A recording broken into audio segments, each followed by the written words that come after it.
कौन है नागा साधु? क्या आपने कभी सोचा है निर्वस्त्र शरीर पर भस्म लगाए लंबे जटाओं वाले इन रहस्यमय नागा साधुओं के पीछे क्या कहानी छिपी है? क्या ये सिर्फ साधु है या एक अद्भुत ताकत के मालिक? नागा साधु, ये नाम सुनते ही मन में कई सवाल उठते हैं। कौन हैं ये लोग? ये इतने अलग क्यों दिखते हैं? और सबसे बड़ा सवाल, ये साधना आखिर क्यों करते हैं? आज हम आपको ले चलेंगे इस रहस्यमय दुनिया के भीतर, जहां हर कदम पर एक नई कहानी, एक नई परंपरा और एक अनजानी शक्ति छिपी है। नागा साधु बनने का सफर बेहद कठिन होता है। ये साधु समाज और सांसारिक जीवन को पूरी तरह से त्याग देते हैं। उनके दीक्षा की प्रक्रिया इतनी कठिन होती है कि इसे पूरा करना हर किसी के बस की बात नहीं।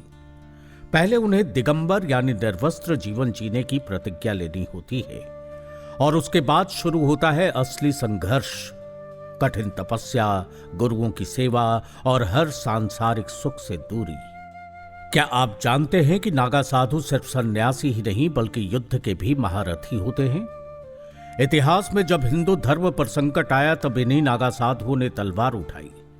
ये सिर्फ साधक नहीं बल्कि धर्म रक्षक भी है। इनका हर अखाड़ा एक सेना के रूप में काम करता है जो अपनी परंपरा और संस्कृति की रक्षा के लिए समर्पित है। नागा साधु भगवान शिव के अनन्य भक्त होते हैं। उनका निर्वस्त्र रहना भगवान शिव के वैराग्य का प्रतीक है।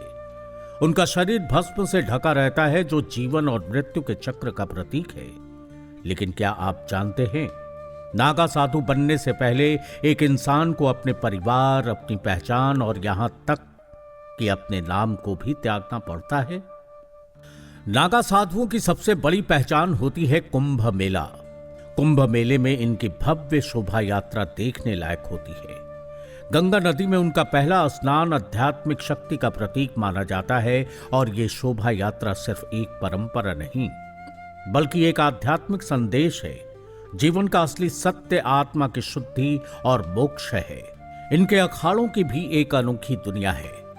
भारत में 13 प्रमुख अखाड़े हैं और हर अखाड़ा अपनी अलग पहचान और परंपरा रखता है।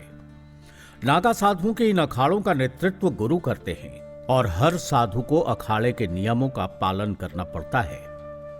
लेकिन सबसे बड़ा सवाल, क्या नागा साधु सिर्फ धार्मिक व्यक्ति हैं या इनकी साधना के पीछे कोई गहरी वैज्ञानिक और आध्यात्मिक सच्चाई छिपी है?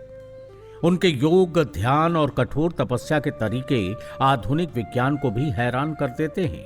तो नागा साधु सिर्फ साधु नहीं हैं, ये हमारी संस्कृति, हमारी परंपरा और हमारे इतिहास के वो रक्षक हैं जिनके बिना भारतीय अध्यात्म अधूरा है।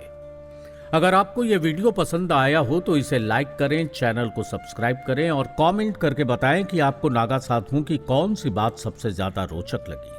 हमारी अगली कहानी के लिए जुड़े रहिए और जानिए भारतीय संस्कृति के और अनसुने पहलू।